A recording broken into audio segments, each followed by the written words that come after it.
आवाज बुलंद करने वाले दिल प्रदेश में से राजकुमार जी राव साहब को विधायक 84 आप आए अपनी बात को रखे विधायक 84।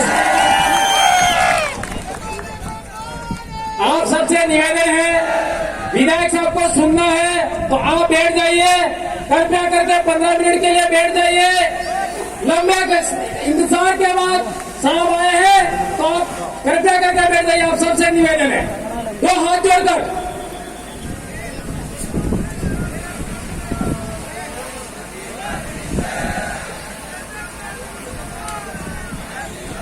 जय जवाहर। एक जय बोलाऊंगा, सबने बोलो वो मैं बाबा की जय। किनी जय बोलाड़ी मैं बाबा की जय, मैं बाबा की, मैं बाबा की और आप सबकी जय। ये कुदरत आज हम जिस विचारधारा के आधार पे जिस पार्टी का गठन किया गया है, भारत आदिवासी पार्टी, और इस विचारधारा की जो मूल थीम है कि प्रकृति ने पूजवी, जल जंगल जमीन आसमान ने पूजबो, और हमें मे बाबा ने की पूजा की थी और अरज की थी कि मे बाबा गर्मी पड़ी रही है कई, और आ नवो नवो आ मैदान काढ़ जुए तो तुड़ोड़े थोड़ो टाड़ो कर दीवान ते 2 दाड़ा पहला असल पड़ गया पूरा टाड़ो थे, और हमें हाथ जाता नाम जा, और बस फिर अरज की थी कि हमें फिर परवी जंगा क्योंकि पैसा बाजार नहीं तो वाटर प्रूफ टेंट नहीं लगाड़ दू है तो मैं आज मेरा राह डाल दी जाओ, और गांव खेड़ा ने माता ने जटली जी आदिवासी समाज ने जी गोत्र है और गोत्र में कुल देवी और हमारा खत्री थे की आराधना की थी और मे बाबा थे की आराधना की थी कि आज मेरे पूर्ण कोरो कर दीजो तो तुम्हें सब जानो आज कोरो थाजू नहीं थाजू। ये है आदिवासी समाज की पुरखाई जो पूजा पद्धति है, हमारी जो पुरखाई पूजा पद्धति है कि मांगजो में माँ है और अणस अनुरूप, और ये पूजा पद्धति से हमारी प्रकृति की जो देन है, और आज हम सबको शांतिपूर्वक कार्यक्रम निपट गया। आज इस कार्यक्रम में हम जो पंडाल में बैठे हुए हैं, इस जमीन को तैयार कराने के लिए यहाँ के जो स्थानीय साथी हैं जिन्होंने दान की है, जिसका छोटा मोटा कब्जा था और इस जमीन के लिए कई साथी जेल गए हैं, उन सबके जो मतलब पसीना बहाया, उन सब ने संघर्ष किया और उन सब की बदौलत आप शांतिपूर्वक तरीके से बैठे हैं, उनको भी मैं यहां से जोहार करना चाहूंगा। राजस्थान का प्रशासन, डूंगरपुर का प्रशासन सोच रहा था कि भारत आदिवासी पार्टी आ रही है तो कार्यक्रम कहां कर रहे हैं, अभी तक जिला मुख्यालय पे कोई तैयारी नहीं की है, और 3 दिन पहले प्रशासन को पता चलता है कि आदिवासी प्रेरणा स्थल बनाया गया है 84 विधानसभा क्षेत्र के अंदर, और आदिवासी प्रेरणा स्थल पर पूरे देश के आदिवासियों को आमंत्रित किया गया है। ये 4 दिन पहले पता चला प्रशासन को, और ये गांव के साथी, ये भोग के साथी, उनकी मेहरबानी। मैं अपनी बात शुरू करूं आज इस पंडाल के अंदर, और ये आवाज जहां तक जा रही है, जो जितने भी साथी हैं, आप सभी लोग दिल से आए हो, यहां से आए हो, फ्री में लाई हुई, पैसों से बुलाई हुई ये भीड़ नहीं है, ये भीड़ दिल से आई हुई भीड़ है, और आप सबका मैं दिल से स्वागत अभिनंदन करता हूं। आज आजादी के बाद हमारी जो विचारधारा है, और इस विचारधारा के आधार पे ये जो पार्टी बनी है, और ये पार्टी पहली बार देश में और इस क्षेत्र के अंदर लोकतंत्र स्थापित करने का काम करेगी, और संविधान की जो मूल भावना है और लोकतंत्र की जो वास्तविक परिभाषा है उसको धरातल पे लाने का काम ये भारत आदिवासी पार्टी करने वाली है। इस पार्टी को बनाने के लिए कई जनों ने योगदान दिया, और इस पार्टी के आधार पे आने वाले समय में हमारे आने वाले वाली पीढ़ी का भविष्य सुधारेंगे, जल जंगल की जमीन की लड़ाई लड़ेंगे, संवैधानिक हक अधिकार की लड़ाई लड़ेंगे और कमल कांग्रेस की खटिया खड़ी करेंगे। हम क्या थे, क्या बना दिया? हमारे पूर्वज क्या थे? ताकतवर थे, स्वाभिमानी थे, दयालु थे और दानदाता थे। हमारे पूर्वज स्वाभिमानी थे, ताकतवर थे, दयालु थे और दानदाता थे। उस समाज को इन कांग्रेस बीजेपी ने फ्री की योजनाओं में मानसिक रूप से गुलाम बना के एक भिखमंगा बनाने का काम किया है कांग्रेस बीजेपी ने 75 सालों के अंदर। हमारे समाज को एक स्वाभिमानी समाज, एक दानदाता समाज, मेहनत से कमाने वाला समाज और इस देश का मूल मालिक होने का जो दावा हम करते हैं और हैं, उस समाज को कांग्रेस बीजेपी ने आज तक हमको कमजोर बनाने का काम किया है। आज ये जो पार्टी बनी है, इस पार्टी आने वाले समय में राजस्थान की सरकार कौन होगी, मध्य प्रदेश की सरकार कौन होगी, महाराष्ट्र की सरकार कौन होगी, ये तय करने का काम करेगी ये भारत आदिवासी पार्टी। कांग्रेस वाले कहते हैं, बड़े बड़े लॉलीपॉप देते हैं। एक नारा लगाया था उन्होंने, क्या लगाया था? नफरत के बाजार में मोहब्बत की दुकान खोलने आए हैं। क्या लगाया था? नफरत के बाजार में मोहब्बत की दुकान खोलने आए हैं। मैं कहता हूं, नफरत के बाजार में स्वाभिमान की दुकान खोलने आएगी भारत आदिवासी पार्टी, क्योंकि मोहब्बत वाले धोखा बहुत जल्दी देते हैं। मोहब्बत की बातें करने वाले धोखा बहुत जल्दी देते हैं। और हम इस देश के अंदर आदिवासी समुदाय, माइनॉरिटी, एससी सभी को स्वाभिमानी बनाने का काम करने आएंगे। आज हमारा समाज किस तरह से बना दिया इन लोगों ने? हम लोगों को गुमराह कर दिया गया है, हमारे लोगों को मानसिक रूप से कमजोर कर दिया है। और मैं कई बार कहता हूं कि कांग्रेस बीजेपी 75 साल तक क्या किया? हमारे बाजे ने घुसवाड़ी नाकचा सपा वो कीधु घुसवाई क्या कंप्लीट मानसिक रूप से की घुसवाई किया। और ये घुसबानो काम करे कीधु जे कांग्रेस बीजेपी में लसवायला ताणी कीधु, लसवायला ताणी घुसबार काम कीधु। और ये विचारधारा जे घुसवायला ही आनंद सेतन थावानो काम कराड़ेगा, आनंद सावधान रहवानो काम कराड़ेगा, आनंद जागवानो काम कराड़ेगा। क्योंकि आज तक हमारे समाज के अंदर, हमारे पूरे आदिवासी इलाके के अंदर इन लोगों ने वोट बैंक बनाया गया है। और ये पार्टी, ये विचारधारा है। और इस पार्टी में यहाँ की जनता, क्षेत्र की जनता तय करेगी कि लोकसभा विधानसभा में हमारा कौन आदमी जाएगा। शेड्यूल एरिया के जो प्रावधान है, जो टीएससी, हमारे लोगों को झूठी झूठी बातें पकड़ाई गई, लेकिन शेड्यूल एरिया के प्रावधान नहीं बताए, टीएससी नहीं बताई कि टीएससी में क्या है, क्या अधिकार है। और आने वाले समय में हमारे यहाँ से बहुमत से जाएंगे विधायक। और राजस्थान की टीएससी, मध्य प्रदेश की टीएससी और महाराष्ट्र की टीएससी ट्राइबल एडवाइजरी काउंसिल में जाएंगे और आदिवासी समुदाय के हित में, एससी के हित में और शेड्यूल 5 की जो प्रावधान है उसके अनुरूप यहाँ पर काम कराने का काम करेंगे। आज कई लोग कहते हैं हम भी विधायक बने थे, वो विधायक बनने तारीख टी शर्ट पहनते, कई कहते आज 16 चुनाव लड़े हो थावानो है। और 84 की जनता और सागवाड़ा की जनता ने ऐसी गोली दी कि कांग्रेस बीजेपी वाले रिजल्ट आया तो बेहोश हो गए और मोरासा जाके हॉस्पिटल में भर्ती होना पड़ा उन लोगों को। और फिर कहने लगे ये जीत के गए हैं लेकिन उनको चेयर नहीं मिलने वाली है। संविधान में प्रावधान है और आपकी ताकत हमारे साथ जुड़ी थी और आपकी ताकत से हमारी ताकत दुगुनी हुई।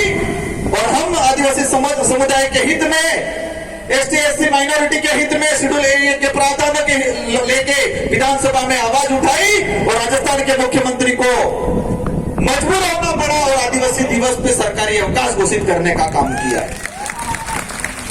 पहले डूंगरपुर जिले की बात करें तो 2 साल के अंदर एक बार मुख्यमंत्री आता था और आपकी खोट की वजह से अब 1 महीने में 5 बार मुख्यमंत्री आ रहा है। ये आपकी एकता है, आपकी ताकत है। आपका खौफ ऐसा है कि देश का मुखिया जो बन के बैठे हुए हैं, जो देश को बर्बाद कर रहे हैं, मोदी जी भी आ गए, अमित शाह भी आ गए, राहुल गांधी भी आ गए। क्या ये खौफ बरकरार रखना है कि नहीं रखना है? ये खौफ बरकरार रखना है, बढ़ाना है, कहना है उनको कि सब आ जाओ, तो भी इस क्षेत्र की जनता काम में आपके फ्री की योजनाओं में आने वाली नहीं है। आज कई लोग कहते हैं कि क्षेत्र पार्टियां क्या होती है। जो लोग आए साथी आज, उनको जाने के बाद मनोबल तोड़ने वाले बहुत सारे मिलेंगे। क्षेत्र पार्टियां कहां तक रहती है? क्षेत्र पार्टी अगर नहीं होगी तो हमारा भारत देश नहीं होगा। मैं क्या कहना चाह रहा हूं कि क्षेत्र पार्टियां अगर नहीं होगी तो ये देश नहीं रहेगा, ये तानाशाही हो जाएगा, हिटलर शाही शासन हो जाएगा इस देश के अंदर।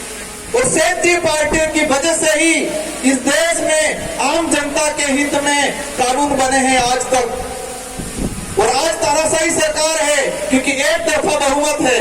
आप सबको अवगत करा देना चाह रहा हूं कि यूपीए की सरकार बनी 2004 के अंदर, सेकंड यूपीए की सरकार बनी 2008 में, और देश के अंदर जो आम जनता के हित में जो कानून बना है, जो कांग्रेस आज उसके आधार पे वोट मांगती है, कहती है कि रोजगार गारंटी हम लाएं, सूचना का अधिकार हम लाएं, खाद्य सुरक्षा अधिनियम हम लाएं, वो झूठा दावा करती है। उसका इतिहास बताऊंगा इस मंच के माध्यम से।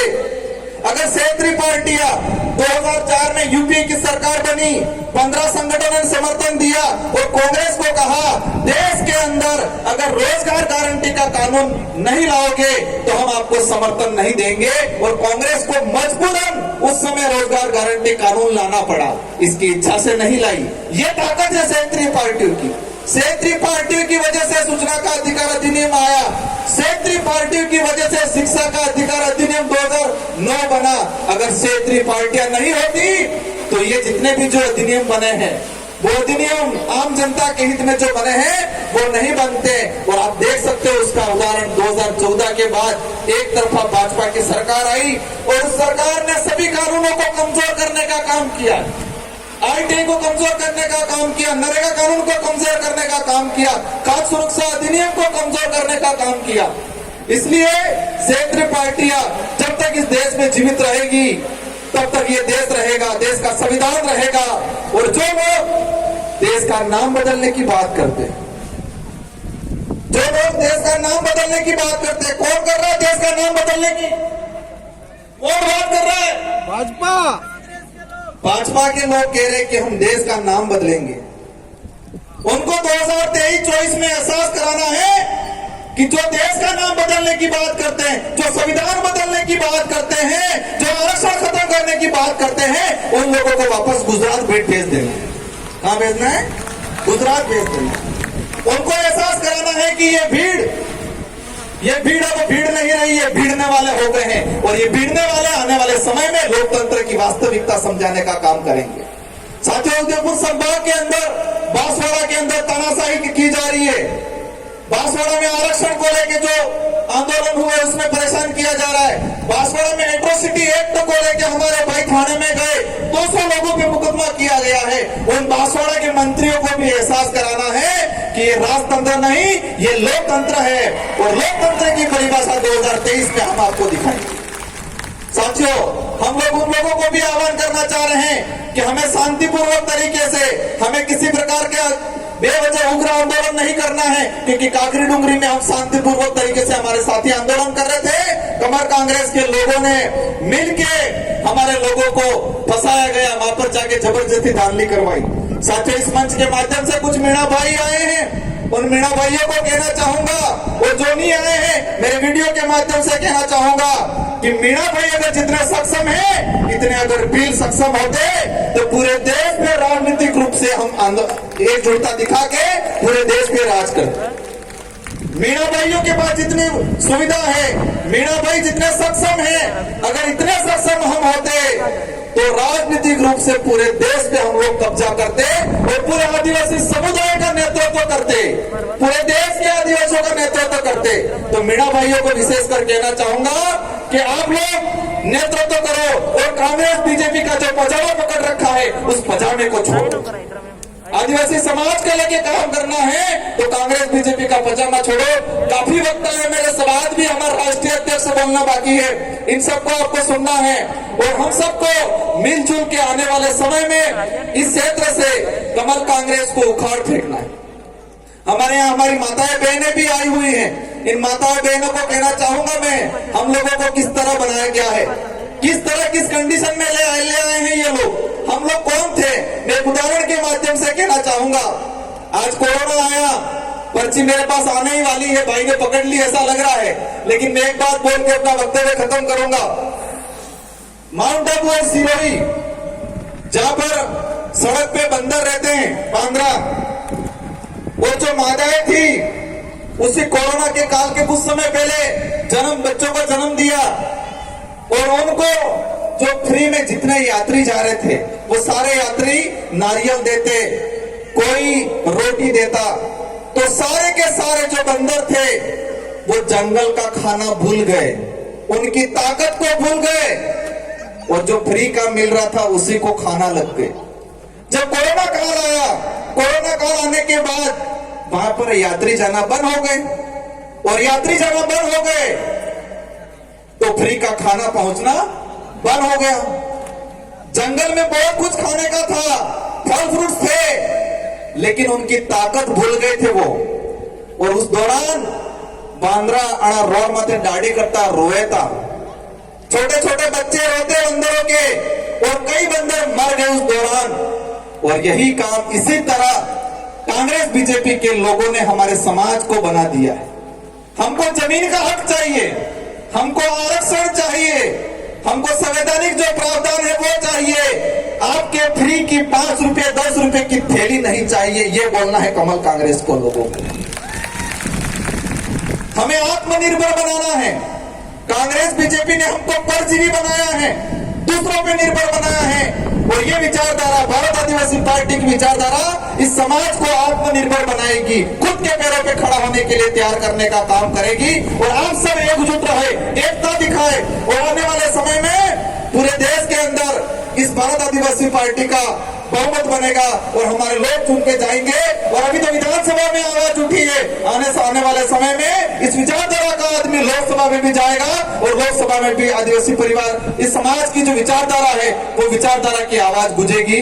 इन्हीं शब्दों के साथ विशेषकर हमारे जो ये साथी है, जितने जो वक्ता हैं, सारे वक्ताओं की जो बातें हैं वो बातें सुन के जानी है और जितने भी साथी आए हैं सबको शांतिपूर्वक तरीके से जाना है। और जो जो बातें आपने सुनी है इन बातों को यहाँ गांठ बांध लेना है, यहाँ गांठ बांध लेना है।